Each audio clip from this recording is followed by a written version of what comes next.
یہاں کے مقامی لوگوں سے پوچھتا ہوں کہ یہاں کس چیز کی زیادہ ضرورت ہے. سمجھ رہے ہیں؟ داڑھی ماشاءاللہ سب کی ہے یہاں پہ, بھائی بھی رکھ لیں گے انشاءاللہ. نماز ماشاءاللہ مسجد بھری ہوئی, اندازہ ہو گیا نماز بھی انشاءاللہ لوگ پڑھتے ہی ہیں. یہ جو میں نے قرآن کی آیت پڑھی ہے, دیکھو پہلے ایک بات خوب ذہن میں بٹھا لو. ہم جو کہتے ہیں نا ہم نے کلمہ پڑھا ہے لا الہ الا اللہ, تبلیغ والے بتاتے ہیں نا کہ اللہ سے ہونے کا یقین, غیر اللہ سے کچھ نہ ہونے کا یقین. محمد الرسول اللہ صلی اللہ علیہ وسلم کا مطلب کیا ہے کہ آپ صلی اللہ علیہ وسلم چونکہ اللہ کے سفیر ہیں, بھیجے ہوئے پیغمبر ہیں, تو آپ کی زبان مبارک سے جو بات بھی نکلے گی وہ آپ کی نہیں ہوگی بلکہ کس کی ہوگی؟ اللہ کی ہوگی. ہم پیغمبر صلی اللہ علیہ وسلم کی عبادت نہیں کرتے, ہم پیغمبر کے حکم کو نہیں مانتے, بلکہ جب پیغمبر حکم دیتے ہیں تو وہ اس لیے مانتے ہیں کہ وہ کس کا حکم ہے؟ اللہ کا حکم ہے, اللہ کی مانتے ہیں. پیغمبر کی اطاعت اس لیے کی جاتی ہے کہ وہ پیغمبر کا حکم نہیں ہے بلکہ اللہ کا حکم ہے. تو اسلام میں سب سے پہلے کون ہے؟ بولو بھائی, اللہ. عبادت غلامی اللہ کی. جس اللہ کو ہم مانتے ہیں اس نے اپنے حبیب محمد صلی اللہ علیہ وسلم کے ذریعے ہمیں بہت سارے احکام دیے. پشتو نا بھائی, پشتو اردو کوہستانی, یہاں زبان کون سی ہے؟ کوہستانی زبان. بس میں درمیان میں دو چار پشتو کے الفاظ میرے خود بخود آتے ہیں. تو اللہ نے اپنے پیغامات, اللہ براہ راست انسانوں سے کلام نہیں کرتا. تو قرآن میں اللہ نے بتایا. یہ جو خدا کے منکر لوگ ہیں نا, جو خدا کو نہیں مانتے, یہ کہتے ہیں کہ اللہ ہم سے خود کیوں نہیں ہمیں آ کے بتاتا, یہ کرو یہ نہیں کرو. اللہ کہاں ہے؟ نظر کیوں نہیں آتا, ہمیں خود کیوں نہیں بتاتا؟ یعنی وہ چاہتے ہیں اللہ ہر شخص کے کان میں جا کے ایک ایک بات اس کو سمجھائے, تو صحیح بن جا, تو غلط کر رہا ہے, تو صحیح کر رہا ہے. ایک ایک بات اللہ ہر آدمی کے جا کے سمجھائے گا تو پھر آزمائش ختم ہو جائے گی, پھر امتحان ختم. تو اب دیکھو اللہ نے اپنے پیغام ہمیں محمد صلی اللہ علیہ وسلم کے ذریعے ہم تک پہنچائے. ان پیغام میں سے ایک بڑا پیغام جو ہمیں اور کافروں کو ایک دوسرے سے الگ کرتا ہے, وہ پیغام ہے موت کے بعد زندگی. کافر کہتا ہے موت کے بعد دوبارہ زندگی, بولو بھائی, نہیں ہے. اللہ کیا کہتا ہے قرآن میں کہ مرنے کے بعد تم ختم نہیں ہو جاتے. ایک جہان سے دوسرے جہان میں ٹرانسفر ہو جاتا ہے تمہارا.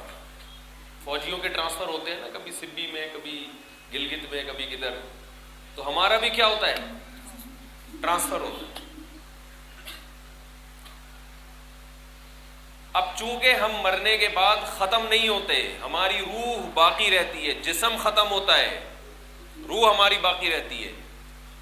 اور پھر قیامت کے دن یہ جسم بھی ہمیں واپس ملے گا, یہ جسم بھی ہمیں واپس ملے گا.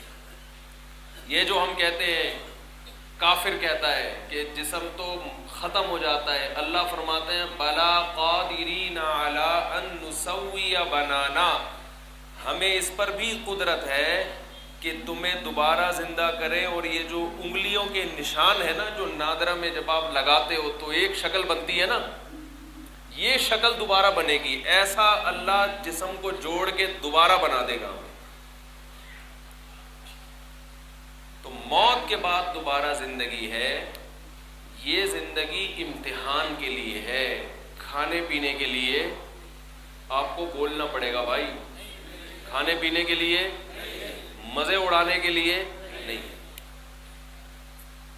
موت کے بعد دوبارہ زندگی ہے. اگر موت کے بعد دوبارہ زندگی نہ ہوتی, جنت اور جہنم نہ ہوتی, تو ہم میں سے ہر شخص کو چاہیے تھا کہ وہ زندگی گزارنے سے پہلے کسی مولوی سے نہ پوچھتا کہ یہ کام حلال ہے یا یہ حرام ہے. یہ ہمیں پوچھنے کی ضرورت نہیں تھی. انگریز پوچھتا ہے بھائی, انگریز پوچھتا ہے کسی سے؟ دیکھو چائنا والے کتے کھاتے ہیں. کیوں؟ اس لیے کہ چائنا میں کوئی مولوی نہیں ہے چائنیز میں ان کو سمجھائے کہ کتے کھانا حرام ہے. کوئی چائنا میں آپ نے دیکھا کوئی چینگ پونگ پونگ مولوی ہو جو ان کو سمجھا رہا ہو کہ کتے مت کھاؤ؟ کبھی دیکھا آپ نے؟ آپ حیران ہوتے ہیں وہ کتے کیوں کھاتے ہیں. چائنا والے ہم پہ حیران ہوتے ہیں کہ یہ کتے کیوں نہیں کھاتے. سمجھ رہے ہو؟ وہ کہتے ہیں کہ گائے میں جتنے پروٹین ہے, جتنی طاقت گائے کے گوشت میں ہے اتنی ہی کتے کے گوشت میں ہے. تو جب کتا سستا پڑتا ہے تو گائے کھانے کی کیا ضرورت ہے؟ سمجھ میں آ رہی ہے بات کہ نہیں آ رہی؟ وہ بلی بھی کھاتے ہیں. وہ کہتے ہیں بلی میں طاقت زیادہ ہے, مرغی میں طاقت کم ہے. تو جب بلی کھا سکتے ہو تو مرغی کھانے کی کیا ضرورت ہے؟ بلی سستی پڑتی ہے ان کو. وجہ کیا ہے؟ وہ کتے بلی اس لیے کھاتے ہیں کہ انہیں بتانے والا کوئی نہیں ہے کہ کتا اور بلی انسانوں کے کھانے کی چیز نہیں ہے, یہ حرام ہے. اگر کتا کھاؤ گے تو کل قیامت کے دن تمہیں اس کتے کا حساب دینا پڑے گا کہ انسان تھے تو حلال کیوں نہیں کھایا, حرام کیوں کھایا. سمجھ میں نہیں آ رہی میرا خیال ہے بات؟ تو دیکھو ایک بات مجھے بتاؤ, جیسے کتے کا گوشت کھانا حرام ہے, چوری کی گائے بھی اسی طرح حرام ہے یا نہیں ہے؟ ایک آدمی نے مرغی چوری کی, الٹی طرف سے ذبح کر دیا اس کو. کسی نے بولا یہ تو حرام ہو گئی ہے. اس نے کہا پہلے کون سا حلال کی تھی بھائی؟ چوری کی تھی نا. چوری کی مرغی ادھر سے کاٹو یا ادھر سے کاٹو, وہ تو ہے تو بہرحال حرام ہی نا وہ. تو اب چائنا کے لوگ کتے کھاتے ہیں کیونکہ وہاں کوئی مولوی ان کو نہیں بتاتا کہ یہ کیا ہے, اللہ کی نظر میں یہ کھانا حرام ہے. تو یاد رکھو, جہاں مولوی یہ نہ بتائے کہ بہن کی وراثت کھانا حرام ہے, وہاں لوگ بہن کی وراثت بھی بولتے کیوں نہیں بھائی؟ بول لو نا, زور سے بولو یار, کھا جاتے. اسلام میں کوئی فرق نہیں ہے کتا کھانے میں اور بہن کی وراثت کھانے میں. سمجھ میں آ رہی ہے بات کہ نہیں آ رہی؟ کوئی فرق نہیں ہے. کتا کھانے میں, بیوی کا مہر کھانے میں کوئی فرق نہیں ہے. کتا کھاؤ یا چھوٹے بھائی کی وراثت کھا جاؤ. باپ مر گیا, بڑا بھائی اگر چھوٹے بھائی کا مال کھا جائے گا تو اللہ کی نظر میں اس سے اچھا وہ چائنا والا تھا جو کتا کھایا اس نے, کم از کم وہ پھر بھی اس سے بہتر ہے. آپ بولو گے مفتی صاحب عجیب باتیں کر رہے ہیں یار, کتا کھانے والا بہتر ہے یتیم کی وراثت کھانے سے. کیوں؟ وہ اس لیے بہتر ہے کہ جب آپ چھوٹے بھائی یا چھوٹی بہن کی وراثت کھاؤ گے تو دو جرم ہے اس میں. ایک تو حرام کھانے کا گناہ, دوسرا یتیم کا مال کھانا اور بڑا گناہ ہے, تیسرا عورت کا مال کھانا اور بڑا گناہ ہے. قرآن میں صاف اللہ لا یحل لکم ان ترثوا النساء کرہا, اے ایمان والو تمہارے لیے عورت کا مال زبردستی حلال نہیں. اس کی تو الگ اللہ نے. چوتھا رشتہ دار کا مال کھانا اور زیادہ جرم, کیونکہ رسول اللہ صلی اللہ علیہ وسلم نے فرمایا جو رشتہ داری کو توڑتا ہے وہ جنت میں داخل نہیں ہو. اب یہ جو نبی نے فرمایا کہ رشتوں کو جو توڑتا ہے, تو آپ بتاؤ رشتوں کو پہلی بات تو یہ کہ یہ جو نبی نے فرمایا جو رشتوں کو توڑتا ہے وہ جنت میں نہیں جائے گا، یہ نبی نے خود کہا ہے، یہ اللہ کا پیغام نقل کیا ہے بھائی، اللہ کا پیغام دیا نا. تو اللہ کا پیغام جب نبی صلی اللہ علیہ وسلم نے دیا، اس میں فرمایا کہ جو رشتوں کو توڑتا ہے وہ جنت میں نہیں جاتا. اب رشتوں کو توڑنے کا طریقہ یہ نہیں ہے کہ ہتھوڑے سے لے کے رشتوں کو توڑا جائے. ہر چیز کو توڑنے کا الگ طریقہ ہوتا ہے، ہر چیز اخپل طریقے سے توڑی جاتی ہے. پتھر کیسے توڑو گے؟ ہتھوڑے سے. قسم کیسے توڑو گے؟ ہتھوڑے سے توڑو گے یا بم سے توڑو گے؟ قسم، جو چیز جو کام کا وعدہ کیا ہے وہ نہ کرو تو قسم ٹوٹ جائے گی کہ نہیں ٹوٹ جائے گی؟ تو رشتہ کیسے ٹوٹتا ہے؟ رشتہ ٹوٹتا ہے ایسا کام کیا جائے جس سے رشتہ داری کے دل میں آپ کی نفرت پیدا ہو جائے. تو کسی کا مال کھانے سے بے انتہا محبت پیدا ہوتی ہے یا نفرت پیدا ہوتی ہے؟ بھی آپ نے دیکھا، آپ نے اس کی جیب سے 500 روپے نکال کے اپنی جیب میں ڈالے، وہ آپ سے بغل گیر ہو گیا، یار آج تو تم نے ایسا کام کیا، مزہ آ گیا. کبھی دیکھا آپ نے؟ ہے بھائی، آپ نے بہن سے پیسے کھا گئے، اس کی دکان کھا گئے، اس کی زمین کھا گئے، اس کے دل میں بھائی کی محبت پیدا ہوئی، میرا بھائی کیسا غیرت مند ہے، مجھ سے پوچھے بغیر پوری جائیداد کھا گیا میری. کبھی ایسا ہوتا ہے؟ شاید یہاں پر ہوتا ہو. بھائی آپ نے گردن ہی نہیں ہلا رہے تو بولو نا، نہیں ہوتا ایسے. پیسہ دینے سے محبت بڑھتی ہے یا لینے سے؟ دینے سے. جب خرچ کرو گے تو محبت بڑھتی ہے. اس لیے اللہ کے نبی صلی اللہ علیہ وسلم نے ارشاد فرمایا، رشتہ داروں پہ پیسہ خرچ کرو، ان کا حق لو نہیں بلکہ اپنا بھی انہیں دینے کی کوشش کرو. بڑا بھائی چھوٹے بھائی پہ خرچ کرے، باپ اولاد پہ، اولاد باپ پہ، شوہر بیوی پہ. نبی صلی اللہ علیہ وسلم کے دور میں اگر کوئی عورت مالدار تھی، شوہر غریب تھا، تو عورت اپنے شوہر پہ بھی صدقہ کرتی تھی. آج ہر آدمی کیا کر رہا ہے؟ دوسرے سے چھیننے کی کوشش کر رہا ہے. تو آپ صلی اللہ علیہ وسلم نے فرمایا، رشتے توڑنے والا جنت میں داخل نہیں ہوگا. تو اب مجھے ایک بات بتاؤ،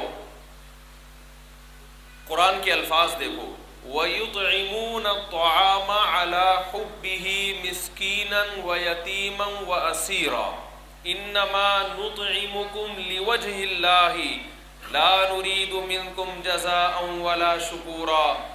اللہ فرماتے ہیں ہمارے جو نیک بندے ہیں وہ ہمیں خوش کرنے کے لیے ہماری محبت میں لوگوں پہ خرچ کرتے رہتے ہیں. غریبوں کو، یتیموں کو، مسکینوں کو، قیدیوں کو، کمزوروں کو کھلاتے رہتے ہیں. اور جب ان کو کھلاتے ہیں تو ان سے کہتے ہیں کہ ہم تمہیں اللہ کو خوش کرنے کے لیے کھلاتے ہیں، ہم تم سے اس کا بدلہ نہیں چاہتے. تو اس سے پتہ چلتا ہے کھلانے سے، دینے سے اللہ بھی، بولو نا، خوش ہوتا ہے. لینے سے اللہ خوش نہیں ہوتا.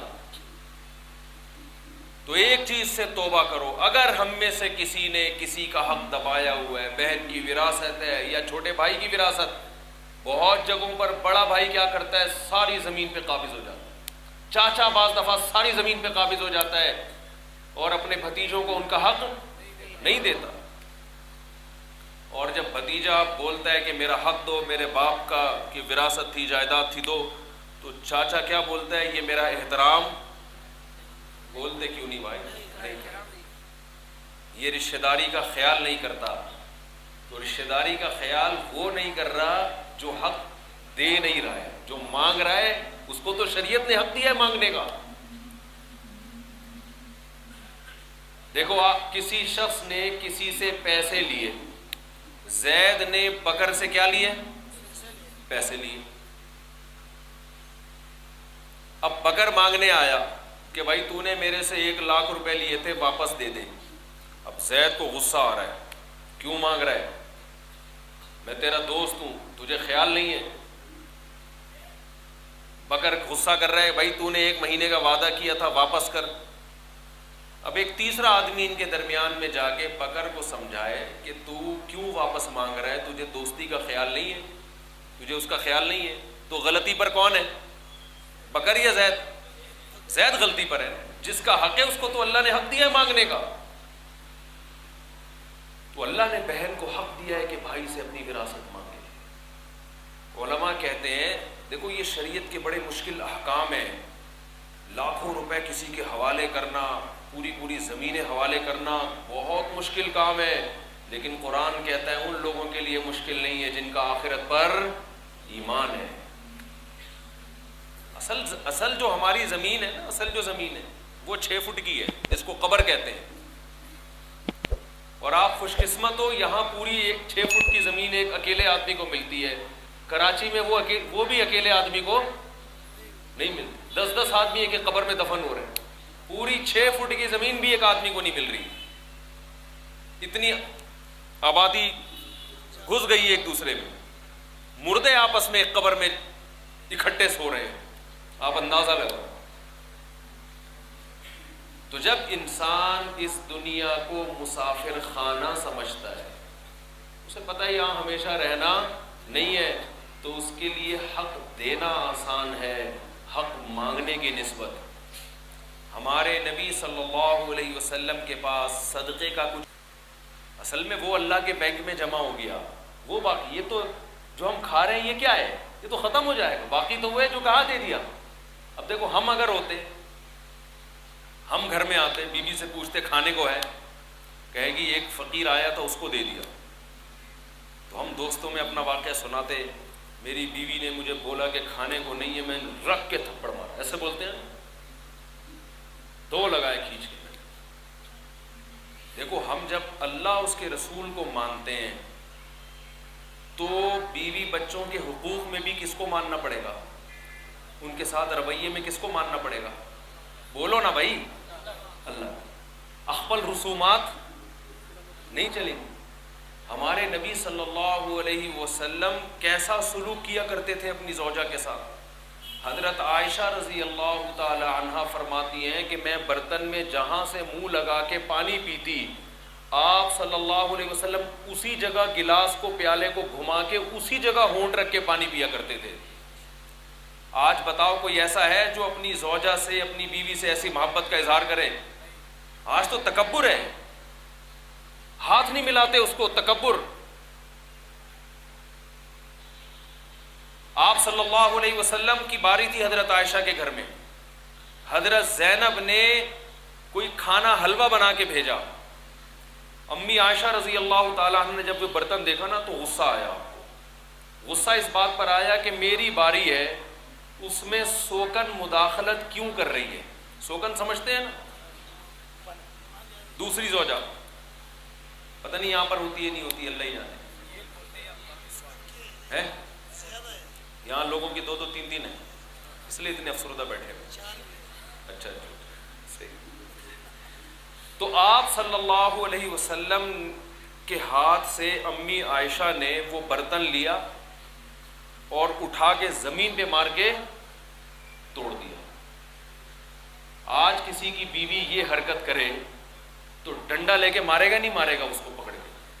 بولو کہ میری موجودگی میں. اچھا شاید اس وقت پردے کے حکام نازل نہیں ہوئے تھے، صحابہ کرام بھی موجود تھے، ابو بکر موجود، عمر موجود، عثمان موجود، اتنے بڑے بڑے لوگ موجود، اور امی عائشہ نے سب کی موجودگی میں اپنے نبی صلی اللہ علیہ وسلم کے ہاتھ سے وہ برتن لیا اور اٹھا کے زمین پہ مار کے توڑ دیا.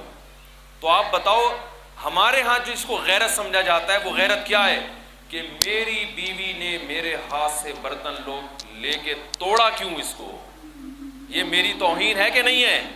اور میرے دوستوں کے سامنے اگر یہ کام کیا ہے پھر تو دائرہ اسلام سے خارج ہے. وہ پھر تو کیا ہے؟ دائرہ اسلام سے خارج. کتنا کوٹتے پکڑ کے، کس قدر گالیاں دیتے. لیکن ہم جس نبی کے امتی ہیں، جس نبی کی اتباع کرنے پر جنت ملے گی. اللہ نے کہا نا کہ لقد کان لکم فی رسول اللہ اسوۃ حسنہ. تمہارے لیے نبی کی زندگی میں نمونہ ہے، تم نے ایسا بننا ہے جیسے کون تھے؟ نبی۔ تو آپ صلی اللہ علیہ وسلم کی زندگی میں اللہ نے یہ واقعات کروائے ہیں تاکہ پتہ چلے کہ بیوی جب ایسی حرکت کرے گی تو شوہر کا ری ایکشن کیا ہونا چاہیے، شوہر کا رد عمل، بول ہی نہیں رہے یار یہ لوگ، کیا ہونا چاہیے؟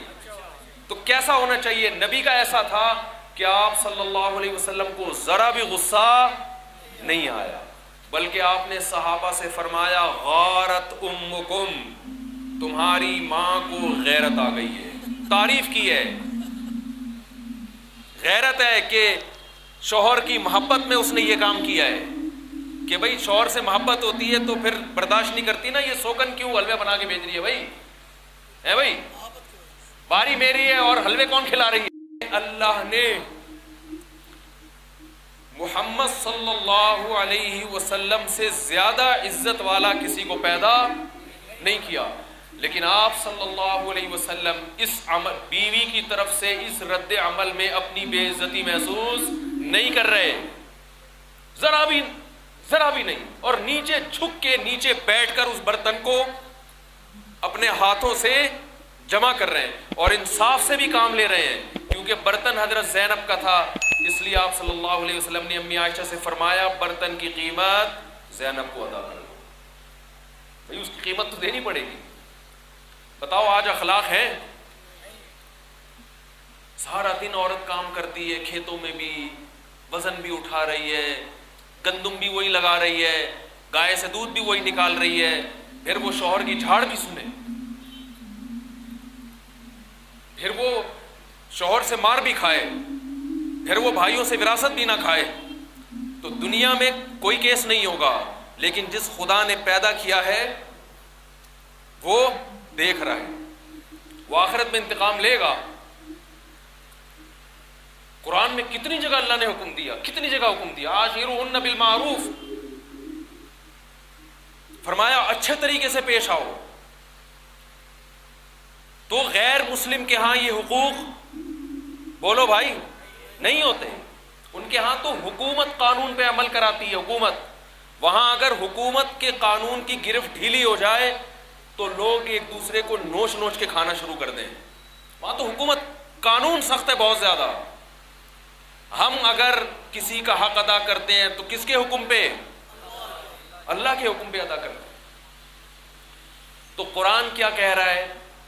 آپ صلی اللہ علیہ وسلم کے لیے تمہاری زندگی میں بہترین نمونہ ہے۔ میں اس واقعے پہ حیران ہوتا ہوں کہ اللہ نے اس کائنات میں سید الانبیاء سے زیادہ عزت والا کوئی پیدا نہیں کیا، اور کیسا نبی کا ظرف ہے، کیسی برداشت ہے۔ تو اس سے پتہ چلتا ہے کہ ہم جس چیز کو عزت سمجھتے ہیں وہ عزت نہیں بلکہ وہ بے عزتی ہے۔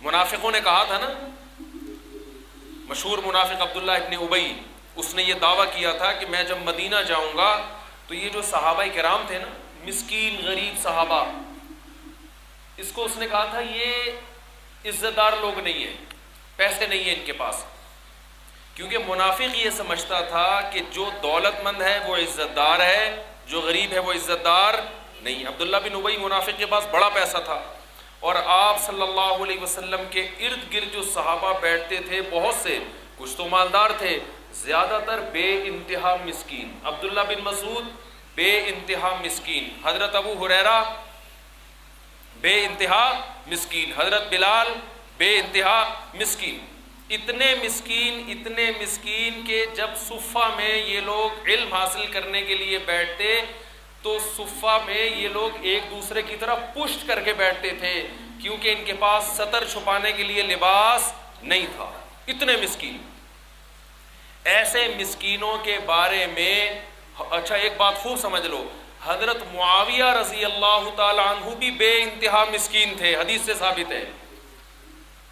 تو حضرت معاویہ کا شمار بھی انہی صحابہ میں ہوتا ہے جن کے بارے میں قرآن کہتا ہے وَاصْبِرْ نَفْسَكَ مَعَ الَّذِينَ يَدْعُونَ رَبَّهُمْ بِالْغَدَاةِ وَالْعَشِيِّ يُرِيدُونَ وَجْهَهُ، اس سے مراد مسکین صحابہ ہیں کہ اے نبی آپ ان مالدار کافروں کی طرف نظریں نہ رکھیں، آپ ان مسکینوں کے ساتھ صبح و شام اٹھا بیٹھا کریں جو دن صبح و شام اللہ کو یاد کرتے ہیں.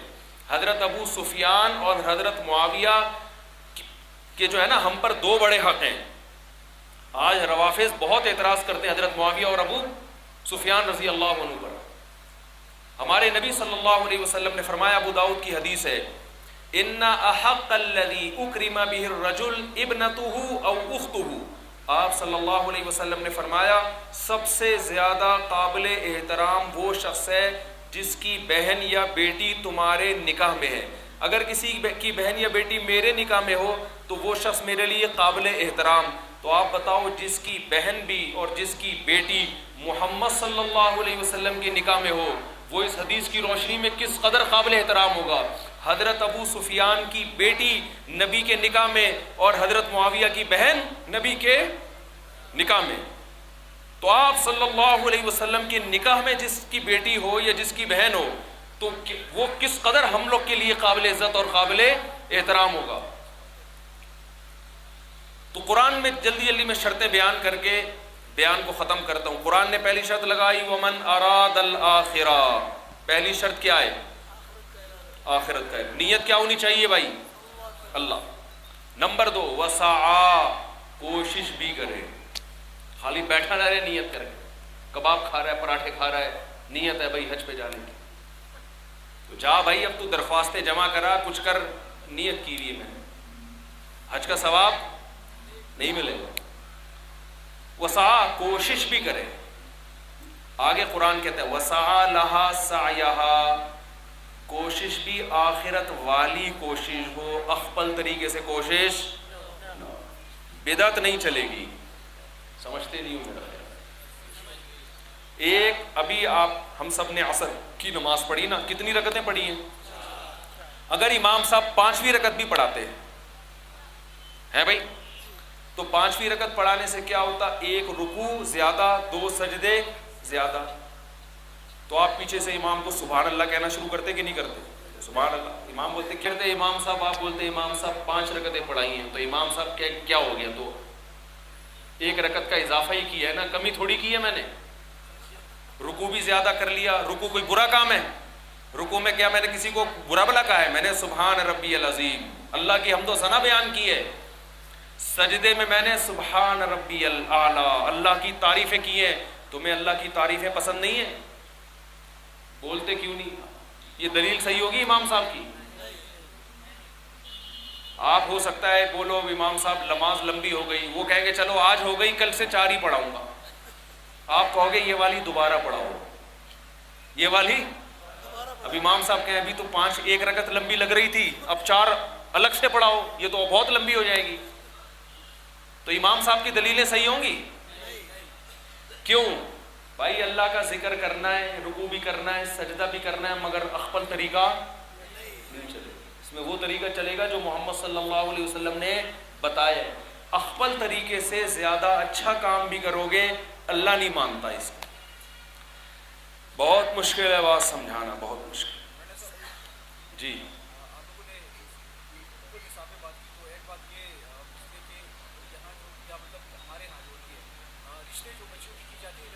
ہاں, یہ بیان کے بعد آخر میں سوال کریں, پھر کرتا ہوں. ٹھیک ہے, یہ سوال کریں آخر میں.